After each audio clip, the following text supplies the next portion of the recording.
At my sister's wedding, my 7-year-old son grabbed my hand and whispered, "Dad, we need to leave now." I laughed it off until he showed me his phone. In that moment, I froze. My son's hand was ice cold when it wrapped around my wrist. That's the detail I remember most clearly, not the string quartet playing Pachelbel's canon, not the 500 white roses perfuming the air, not the crystal chandeliers casting rainbow prisms across the ballroom floor. Just the freezing grip of my 7-year-old's fingers, desperate and trembling. "Dad," Ethan whispered, tugging me down to his level. "We need to leave. Right now." I laughed. It was an automatic response, the kind of dismissive chuckle parents deploy when their children say something inconvenient at an inconvenient time. My sister was about to walk down the aisle. 300 guests were seated in gold chairs. My wife, Rachel, was standing at the altar as maid of honor, looking radiant in her sapphire dress. "Buddy, we can't leave," I whispered back. "Aunt Melissa is getting married. We'll get ice cream after, okay?" But Ethan didn't let go. If anything, his grip tightened. "Dad, please." His voice cracked. There were tears in his eyes, not the frustrated tears of a child denied a treat, but something deeper, something that made my stomach clench. "What's wrong? Are you sick?" He shook his head frantically. Then he pulled his phone, the old iPhone I'd given him for emergencies, from his jacket pocket. His fingers were shaking so badly he could barely unlock it. "I didn't mean to see it," he whispered. "The pictures just showed up. Mom's phone syncs to the cloud and I have the family account," and he thrust the device into my hands. "Just look, please." I looked down at the screen, and the world stopped spinning. "My name is Daniel Ashford. For 12 years, I built my life around 3 pillars: my career as an architect, my 2 children, and my wife, Rachel. She was the sun I orbited around, the reason I woke up excited every morning, the woman who made me believe that fairy tales weren't just stories we told children to give them false hope." We met in graduate school. She was studying interior design. I was finishing my architecture degree. Our first conversation lasted 6 hours. By the end of it, I knew I was going to marry her, not because of logic or reason, but because of the way she laughed, throwing her whole body into it, unself-conscious and free. We got married on a beach in Maui. We had Ethan 2 years later, then Lily 3 years after that. We bought a Craftsman house in Oak Park with a wraparound porch and a backyard big enough for a treehouse. I designed that treehouse myself, spent 3 weekends building it with my own hands while Rachel brought us lemonade and the kids drew blueprints in crayon. It was,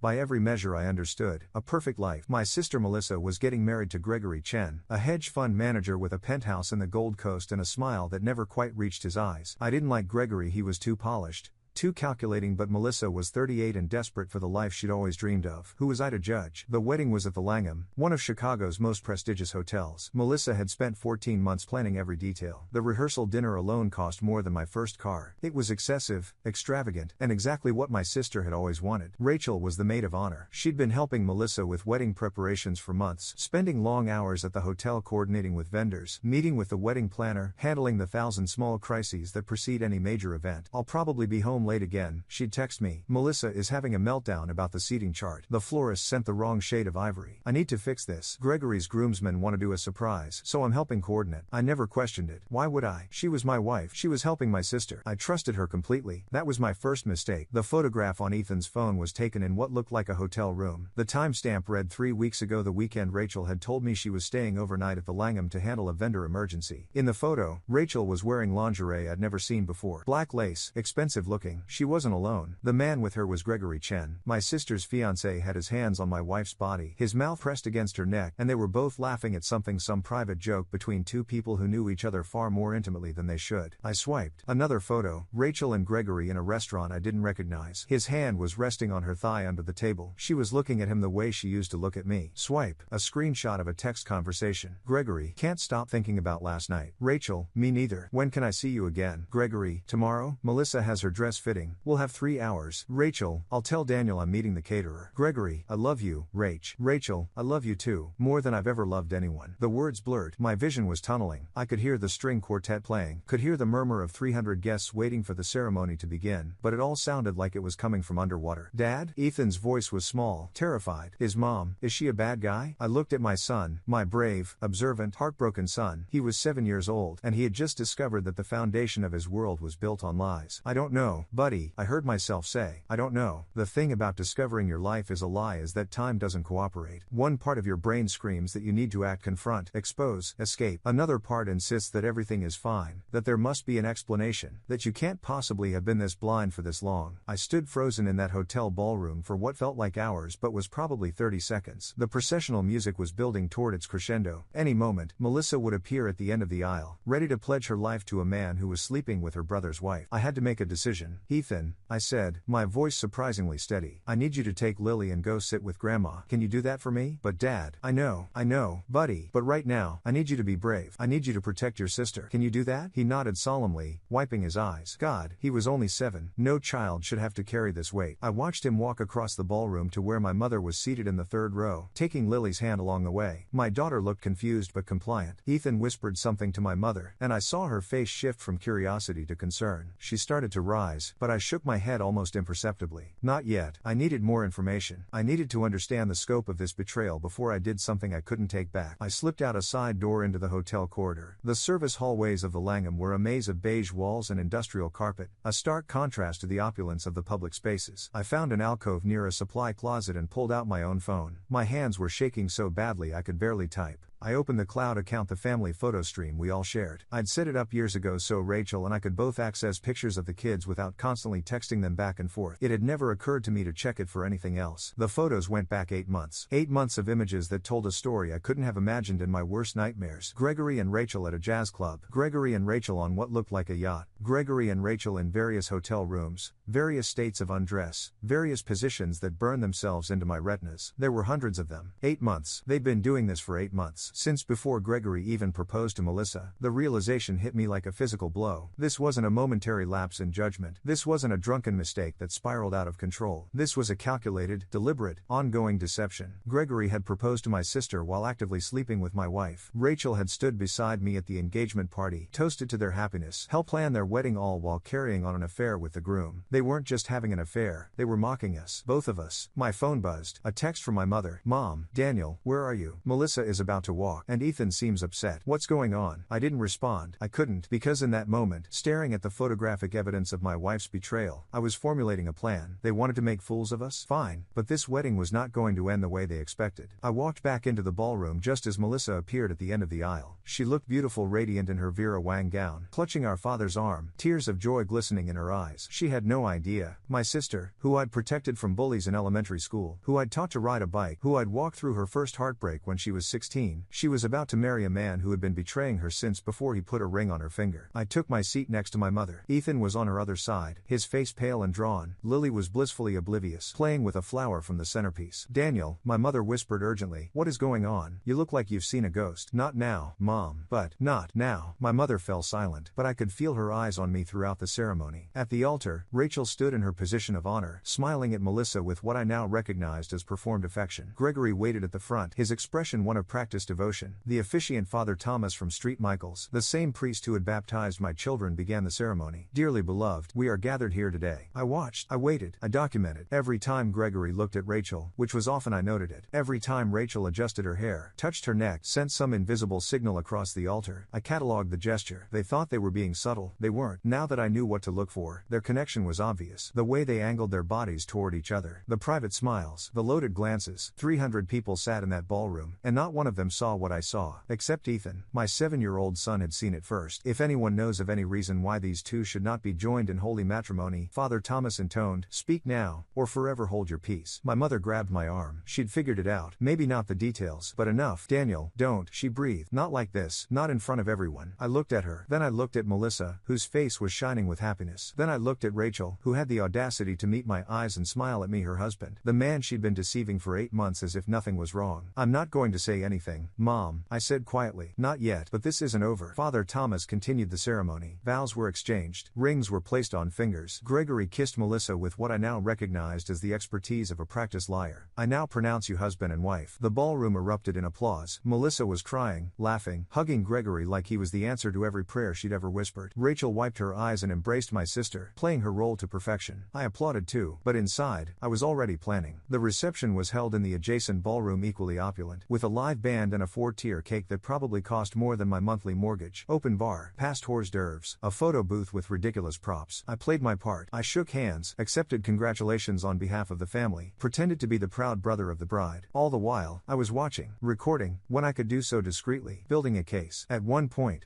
Rachel found me by the bar. "Hey, handsome," she said, sliding her arm through mine. "You've been quiet. Everything okay?" The audacity of it nearly broke my composure. She was standing there, draped in sapphire silk, asking if I was okay while her lover's wedding ring glinted from across the room. "Just tired," I said. "Long day." "Well, perk up." She kissed my cheek. "We need to give our toast soon. Did you prepare something?" "I have something in mind." She smiled, oblivious. "You always know what to say." She walked away to mingle with other guests, and I watched her go. This woman I'd loved for 12 years. This woman I'd trusted with my life. She moved through the crowd with the confidence of someone who believed she'd gotten away with everything. She had no idea what was coming. My toast came after dinner, during the traditional speech portion of the evening. Melissa had asked me weeks ago to say a few words about family and love and all the things that brothers are supposed to say at their sisters' weddings. I'd prepared something genuine, something heartfelt, something about watching Melissa grow up and finding a partner worthy of her. I threw all of it away. The MC handed me the microphone and I walked to the center of the dance floor. 300 faces turned toward me. My mother looked nervous. Ethan was watching with wide eyes. Lily had fallen asleep on my mother's lap, mercifully oblivious. Rachel was standing near the head table, champagne in hand, smiling expectantly. Gregory was beside my sister, his arm around her waist. Proprietary, possessive. "Good evening, everyone," I began. My voice was steadier than I expected. "For those who don't know me, I'm Daniel, Melissa's older brother, and I've been asked to say a few words about marriage, family, and love." I paused,